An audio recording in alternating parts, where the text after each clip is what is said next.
अक्सर हम सुनते हैं कि भारत की इकोनॉमी बहुत अच्छी चल रही है, वर्ल्ड की फोर्थ बिगेस्ट इकोनॉमी है। पर क्या अब चीजें पलटने वाली हैं? क्या महंगाई बढ़ने वाली है? रोजमर्रा का खाने का सामान हो या प्रेशियस मेटल जैसे सिल्वर या गोल्ड, कैसे इनकी वजह से इन्फ्लेशन बढ़ सकता है? इस एडिटोरियल में समझते हैं step by step. So recently consumer price index का सेकंड सीरीज का डाटा रिलीज हुआ है, जो कि हमें बताता है कि इन्फ्लेशन यानी महंगाई का ट्रेंड आगे कैसा होगा। इन्फ्लेशन मतलब महंगाई। इसमें दिया है कि जो रिटेल इन्फ्लेशन है, मतलब वो इन्फ्लेशन, वो महंगाई जिससे डायरेक्ट उपभोक्ताओं को असर पड़ेगा, यानी जो कस्टमर्स हैं उनको असर पड़ेगा। रिटेल इन्फ्लेशन है वो 3.2% फरवरी 2026 में बढ़ गया है, जो कि 10 महीने का सबसे हाई इन्फ्लेशन है। और ये महंगाई बढ़ी क्यों है? इसका मेन रीजन है फूड इन्फ्लेशन, यानी खाने पीने के सामान में महंगाई और प्रेशियस मेटल के प्राइसेस में उछाल। प्रेशियस मेटल जैसे हमारे सिल्वर या गोल्ड हो गए, इनकी वजह से इस बार की कंज्यूमर प्राइस इंडेक्स में रिटेल इन्फ्लेशन का परसेंटेज बढ़ गया है। सो एडिटर वार्न कर रहे हैं गवर्नमेंट को कि गवर्नमेंट को इस डेटा को बहुत सीरियसली लेना चाहिए और लो इन्फ्लेशन जो पिछले साल था, यानी पिछले साल जब महंगाई कम थी, उससे बहुत ज्यादा ओवर कॉन्फिडेंस या केयरलेस नहीं होना चाहिए। कॉम्प्लेंसी मतलब ओवर कॉन्फिडेंट या केयरलेस। जो महंगाई का प्रेशर था अब वो धीरे धीरे सामने आ रहा है, जबकि पहले स्टेबिलिटी थी उसके बावजूद। सो कंज्यूमर प्राइस इंडेक्स में जो महंगाई इन्फ्लेशन है उसमें फूड का जो वेटेज है वो 36.75% है, जो कि काफी सिग्निफिकेंट है। इतनी महंगाई तो खाली फूड की वजह से है। हालांकि अगर पिछले डेटा से कंपेयर करा जाए तो फूड में इन्फ्लेशन कम हुआ है, लेकिन ये अभी भी मेजर इन्फ्लेशन ड्राइवर है, यानी महंगाई का मेन रीजन है। इसी की वजह से जो टोटल महंगाई हर चीज में, फूड प्राइसेस उसको काफी अच्छे से इन्फ्लुएंस कर रहे हैं। अब ये बता रहा है कि कैसे एनर्जी प्राइसेस इंडस्ट्री को अफेक्ट कर रहे हैं, क्योंकि ऑयल के दाम बढ़ रहे हैं और एलपीजी और एलएनजी की प्रोडक्शन में शॉर्टेज देखी जा रही है। इसकी वजह से क्या है, जो इनपुट है, रॉ मटेरियल जो है, वो इंडस्ट्रीज को महंगा पड़ रहा है। क्यों महंगा पड़ रहा है? क्योंकि मशीन्स को चलाने के लिए एलपीजी और एलएनजी की जरूरत है। उनके शॉर्टेज की वजह से ये महंगे हो गए, और ये महंगे हो गए तो प्रोडक्शन में ही महंगाई हो गई। जब इंडस्ट्रीज महंगे सामान बनाएंगी तो वो कस्टमर को भी महंगे ही बेचेंगी।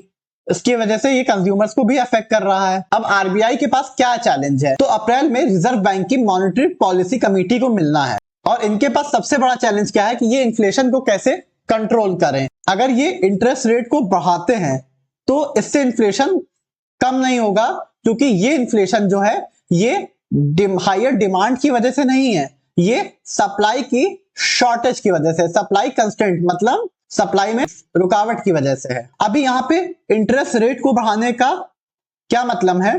तो ये पूरा एक इकोनॉमिक मैकेनिज्म है जो कि काफी इंटरेस्टिंग है। इसको आप इसी चैनल की वीडियो जो कि इसी टॉपिक पे डेडिकेटेड है उस पे पढ़ सकते हैं।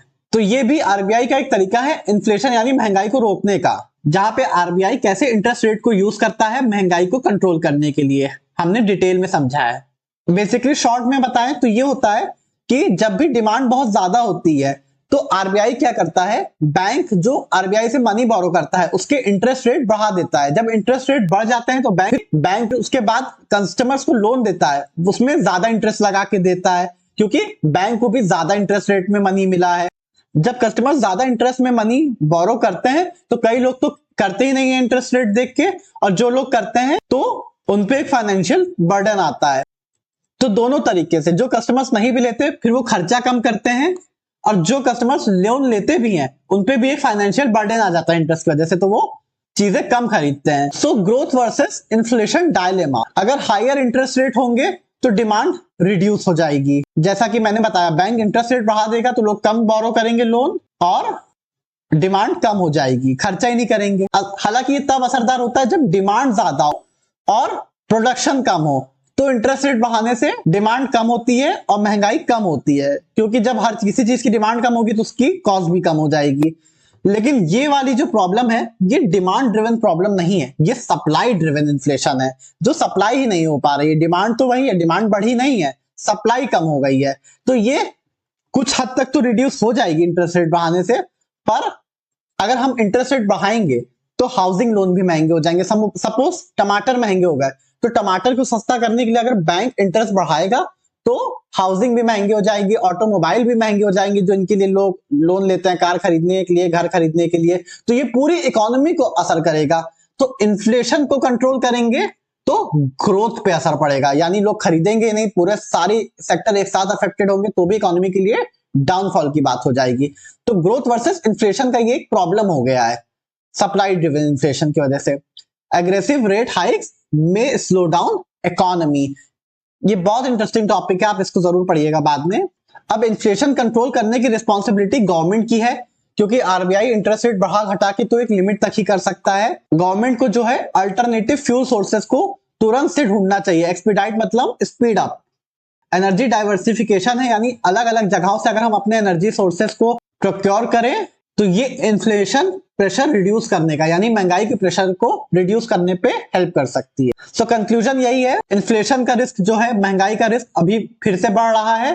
Food prices, precious metal and global conflict are major contributor. ये तीन वजहें हैं जो मेजर कंट्रीब्यूटर है। आरबीआई और गवर्नमेंट के बीच पॉलिसी कोऑर्डिनेशन बहुत इंपॉर्टेंट है।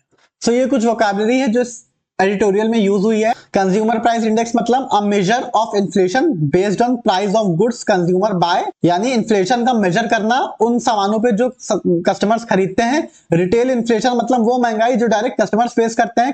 कुछ महंगाई क्या है, सिर्फ सरकार को इफेक्ट करती है, कुछ महंगाई क्या है, सिर्फ इंडस्ट्रीज को इफेक्ट करती है। रिटेल इन्फ्लेशन डायरेक्ट कस्टमर को इफेक्ट करता है। कॉम्प्लिसेंसी मतलब ओवर कॉन्फिडेंट या केयरलेसनेस। क्रेप्ट इन मतलब ग्रेजुअली अपीयर्ड, यानी इन्फ्लेशन जो अब धीरे धीरे दिख रही है। नेवरदलेस मतलब डिस्पाइट दैट। क्विकनिंग प्राइस मतलब rapidly increasing prices. Stood at मतलब रीच्ड। बेस इफेक्ट मतलब comparison with already high prices from previous year. El Nino is a weather phenomenon that causes weak monsoon and drought. Sustain मतलब continuing. Output मतलब production. Input मतलब raw material. Blistering मतलब extremely high और very rapid. Skyrocketing मतलब rising very rapidly. Safe haven asset जो हमारे gold and silver है. Investment considered safe during crisis. लेटअप मतलब डिक्रीज। थोड़ा कॉन्ट्रडिक्टरी दिखता है। लेटअप को मतलब हो सकता है आपको लगे ऊपर जाना, लेकिन वैसे इसका मतलब है नीचे आना, डिक्रीज। एक्सपीडाइट मतलब स्पीड अप।